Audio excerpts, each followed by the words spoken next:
So if somebody's not sure if they're a Christian or not, I think in some sense that's a good thing to ask yourself. Paul says in 2 Corinthians 13:5, he says, test yourselves, see whether or not you're in the faith.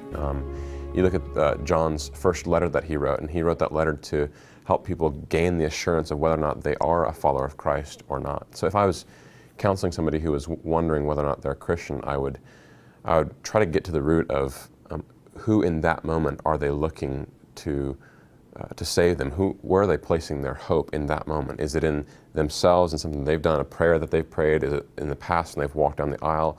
Or are they presently trusting in Jesus and what He has done for them and the promises that He's given them? And then just looking at, the Bible gives a number of things.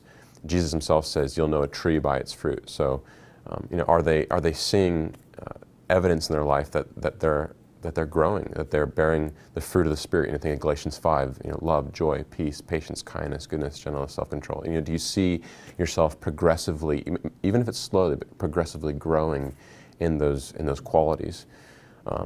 Peter even writes in one of his letters that we should strive to add those qualities to ourselves that we may make our election, our calling sure. Because when we see those things in our life, we're saying, yeah, God is really doing a work in me.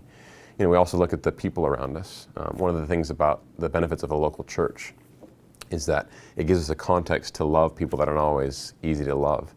But when we find ourselves loving others and doing what's good for them, not necessarily good for us, but thinking of them before ourselves, then we're actually seeing evidence that we have known the love of God.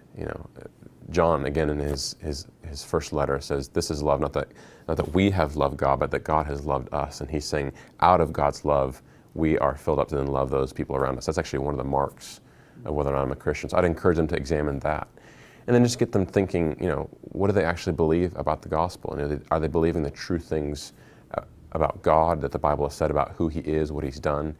And provided that they're holding on to the essentials of the gospel, that's what makes us who we are as Christians, in a sense.